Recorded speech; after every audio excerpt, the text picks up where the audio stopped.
Foundation किंवा ही cream लावल्यानंतर मग वरून कॉम्पॅक्ट लावायचा, मग तो Yes. तो त्याचा रंग कसा चूज करायचा. पण एक गोष्ट मध्ये एक राहिलं, फाउंडेशन चूज करताना लिक्विड घ्यायचं का क्रीम घ्यायचं का हल्ली फाउंडेशन प्लस सगळं काहीतरी एकत्र येतं ना, ऑल इन वन. येस. मी तुम्हाला खरं सांगेन, आता फाउंडेशनपेक्षा सध्याचा ट्रेंड थोडा चेंज झाला आहे. आता फाउंडेशनपेक्षा कन्सिलर मेकअप खूप चालतो. बरं. बिकॉज लिक्विड कन्सिलर्स येतात जे अगदी फाउंडेशनसारखे एकदम लिक्विडी पण नसतात आणि ते एकदम म्हणतात ना खूप घट्ट पण नसतात, मधल्यामध्ये मिडियम कन्सिस्टन्सी. त्याच्यामध्ये ना तुम्ही जर कन्सिलर यूज करतायत अकॉर्डिंग टू तुमच्या स्किन टाईप, त्यामध्ये हाय कव्हरेज पण आहे आणि कन्सिलर्स ना क्विकली सेल्फ सेटिंग असतात. त्यामुळे ना त्याच्यावर तुम्हाला खूप जास्त पावडर ॲप्लिकेशनची पण गरज पडत नाही आणि ते खूप टाईमपर्यंत तुमचा मेकअपला स्टे करतात. कारण की तुम्हाला सांगू, फाउंडेशन आहे ना हे आईस्क्रीम आहे. आईस्क्रीम कसं असतं, फ्रीजमध्ये ठेवल्यावर एका सर्टन टेम्परेचरपर्यंत खूप छान राहतं, ते बाहेर आलं की मेल्ट व्हायला स्टार्ट होतं.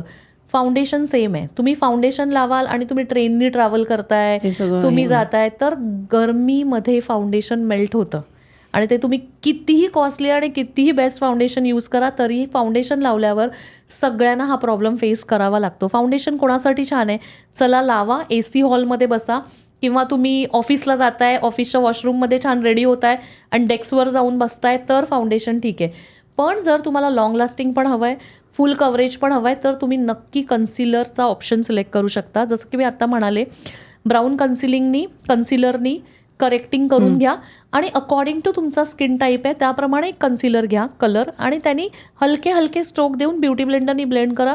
खूप नॅचरल लुक पण दिसतो आणि तो मेकअप तुमचा फुल डेपर्यंत स्टे करेल. आणि त्याच्यावर कॉम्पॅक्ट लावायचं का? येस. हे बघा, पावडरमध्ये ना 2 टाईपच्या पावडर असतात. एक असते लूज पावडर, एक असते कॉम्पॅक्ट पावडर.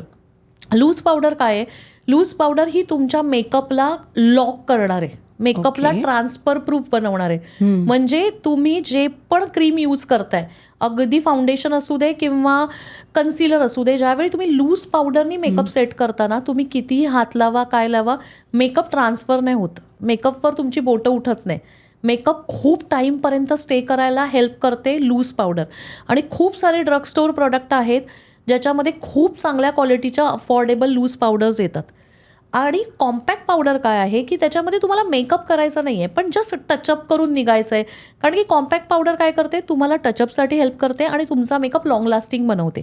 म्हणजे कधी तुम्ही एकदा मेकअप केला पण सारखं तुम्हाला वेळ नाही आहे, मग काय करायचं, थोडंसं ऑइली वाटतंय काय, तर मग तुम्ही कॉम्पॅक्ट पावडर घ्या, टचअप करा, चालेल. म्हणजे तुम्ही जाताय कुठेतरी, अगदी ट्रेनमध्ये म्हणा किंवा अगदी कारमध्ये म्हणा, पटापट टचअप केलं तर हे आहे लूज पावडर आणि कॉम्पॅक्ट पावडरचा डिफरन्स.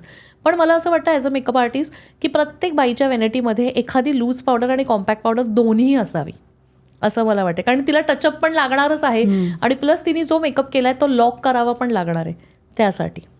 बरं, आता मला सांग, डोळे म्हणजे किती महत्त्वाचे आहे ना. जर डोळे असे उठून दिसले तर चेहरा केवढा आकर्षक दिसतो. येस. तर आयब्रोज कशा करायच्या, डोळे त्याचा मेकअप कसा करायचा ते सांग. आपल्या प्रत्येक बाईच्या चेहऱ्यामध्ये सगळ्यात जे म्हणतात ना बोलके असतात ते डोळे असतात. आणि सगळ्यात आधी आपण बघा, एखाद्याशी बोलताना ना आपण डोळ्यात बघून बोलतो. त्यामुळे मला असं वाटतं ना, आय मेकअप हा सगळ्यात इम्पॉर्टंट रोल प्ले करतो.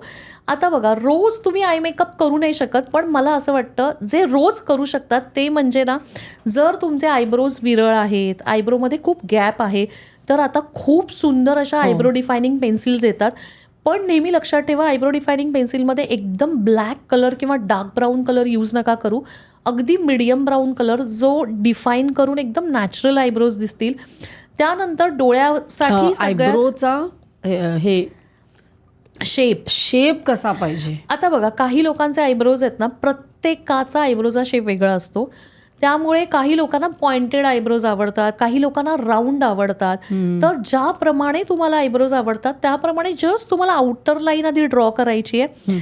आणि नेहमी लक्षात ठेवा, आयब्रो डिफाईन करताना एक बोट सोडायचंय, सोडून मागे आयब्रो डिफाईन करायचंय. कुठून सोडायचं बोट? आता एक बोट ठेवलं मी आयब्रोवर, म्हणजे आयब्रोच्या स्टार्टिंगला एक बोट ठेवलं, ते सोडा आणि पुढे आयब्रो डिफाईन करा. आणि जे उरलेलं हलकंसं प्रोडक्ट आहे ते पुढे आणा. तिथून तुम्ही एकदम पुढून सुरुवात करणार ना, तेव्हा ते खूप आर्टिफिशियल दिसतात आणि असं वाटतं बापरे, हिने काहीतरी आयब्रो डिफाईन केलेत. खूप आर्टिफिशियल दिसतात. त्यामुळे ऑलवेज एक बोट सोडा, मागे आयब्रोज जसं तुम्हाला शेप हवा आहे त्या पद्धतीने डिफाईन करा आणि नंतर हलकंसं पुढे हलके हलके स्ट्रोक द्या. ते नॅचरल दिसतं खूप आणि कोणीही ओळखू शकत नाही की ते आयब्रो डिफाईन केलेत. असं वाटतं हे नॅचरलीच असतात.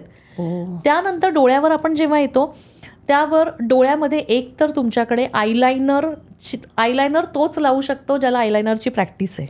कारण की विदाऊट प्रॅक्टिस आयलायनरचा शेप खूप सुंदर नाही आहेत. पण जर तुम्हाला खरंच मेकअपची आवड आहे आणि तुम्हाला नटायची आवड आहे तर त्या मुलीला अगदी कॉलेजपासून लहानपणापासून सवय असते ती लायनर लावायची. पण जर तुम्ही लायनर नाही लावू शकत असाल तरीही काही प्रॉब्लेम नाही आहे.